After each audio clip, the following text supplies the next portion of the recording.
লা লিগায় বার্সেলোনার চ্যাম্পিয়নের মতোই শুরু হয়েছে। ৩-০ গোলে তারা উড়িয়ে দিয়েছে মায়োর্কাকে। যদিও ম্যাচে দুটা রেড কার্ড ছিল, ম্যাচটা আসলে কার্যত ৯ জনের দল নিয়েই প্রথমার্ধের আগ থেকেই খেলতে হয় মায়োর্কাকে।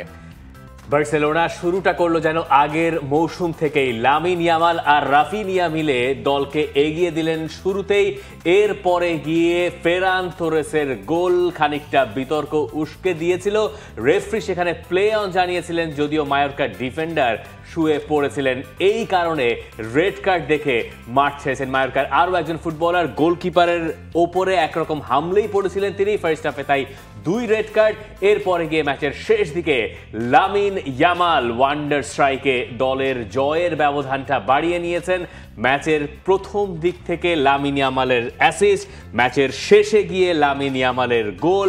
আরও একটা লা লিগার ম্যাচ। বার্সেলোনার যেরকম শুরু করার কথা ছিল, বার্সার সমর্থকেরা যে ব্র্যান্ডের বার্সেলোনাকে দেখতে চেয়েছিলেন, আমার মনে হয় সেরকম বার্সেলোনাই তারা দেখেছে।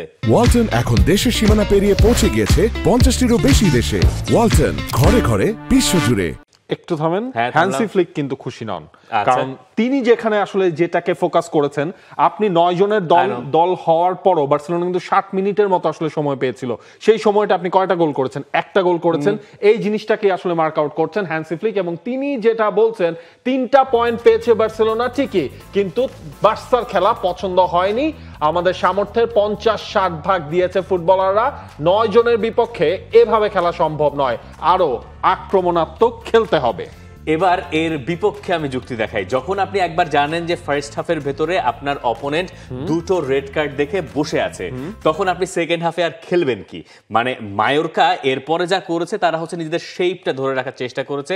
মার্কাস রাশফোর্ড যে মুহূর্তে ম্যাচে নেমেছেন, তারপর তিনি যে কিছুটা করবেন সেরকম পরিস্থিতিও ছিল না। শেষ গোলটা এসছে কেবলমাত্র লামিন ইয়ামাল যে পরিমাণ ইন্ডিভিজুয়াল ব্রিলিয়ান্স, এবং সেখান থেকে তার ওই গোলটা আমাকে একটু মেসির কথাই মনে করিয়ে দিয়েছে। এটা সিগনিফিক্যান্ট গোল, কারণ ওই নাম্বার 10 জার্সি নিয়ে লা লিগায় এটা তার প্রথম ম্যাচ, এবং লা লিগার প্রথম ম্যাচে তিনি ওই গোলটা পেলেন। আমরা যদি এই ম্যাচের শুরু থেকে আসি, ফার্স্টে রাইট ব্যাক পজিশনে আপনি দেখলেন খেলানো হলো এরিক গার্সিয়াকে, নট জোস কোন্দে।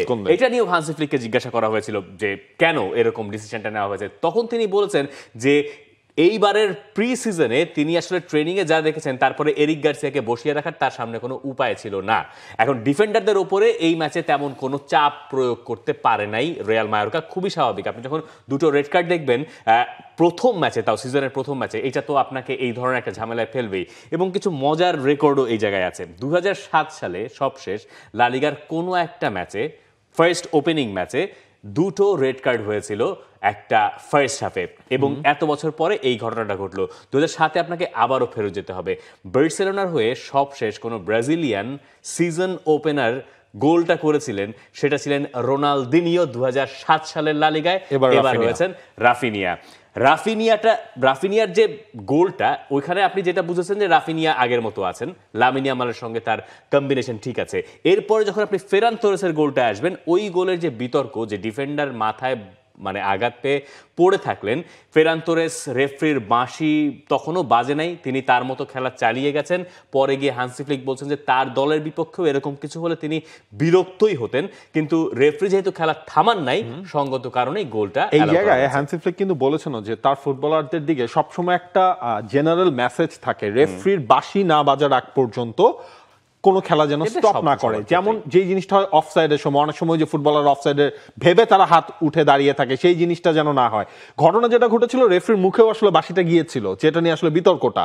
রেফরি তখন হচ্ছে অ্যাডভান্টেজ প্লে তো নয়, সেখানে হচ্ছে তিনি খেলাটাই কন্টিনিউ করে গিয়েছিলেন, এবং সেখান থেকেই গোলটা হয়েছে।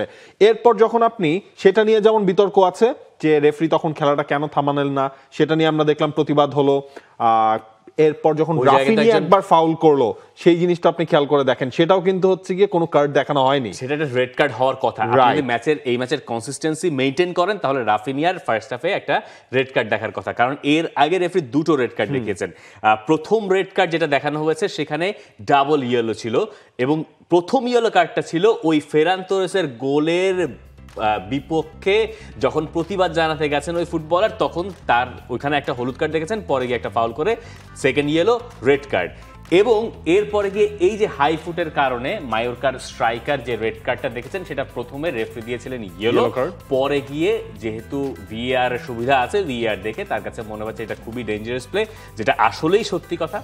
হুয়ান গার্সিয়া 23 বছর বয়সী গোলকিপারের ওপরে তেমন কোনো পরীক্ষা এই ম্যাচে পড়ে নাই এবং তাকেও দিতে হয় নাই, কিন্তু ওই মুহূর্তটা তাকে একটু চাপেই ফেলে দিয়েছিল। পরে গিয়ে ওটা রেড কার্ড হয়েছে সঙ্গত কারণেই, কিন্তু রাফিনিয়ারটা রেড কার্ড হলে পরে আপনি ওই কনসিস্টেন্সিটা মেনটেন করে পুরো ম্যাচটা হয়তো রেফারিং করতে পারেন। এই কারণে মুনেরোকে নিয়ে আসলে একটু মানে লালিগায় হয় না যে সবসময় তো আমাদের এটা নিয়ে কথা বলতে হয়, এই ধরেন দেখা যাবে রিয়াল মাদ্রিদ টিভি এই নিয়ে অনেক কথা বলবে, সিজনের ফার্স্ট ম্যাচে কথা বলবে, সিজনের ফার্স্ট ম্যাচে আপনি এই ধরনের ব্যাপার স্যাপার আবারও আপনাকে এগুলো নিয়ে কথা বলতে হচ্ছে, মানে ক্লাসিক লালিগা আর কি। For more updates, subscribe to our YouTube channel and click on the bell icon. Follow us on Facebook and Instagram. Download T-Sports app to enjoy exciting games and highlights. Visit tsports.com.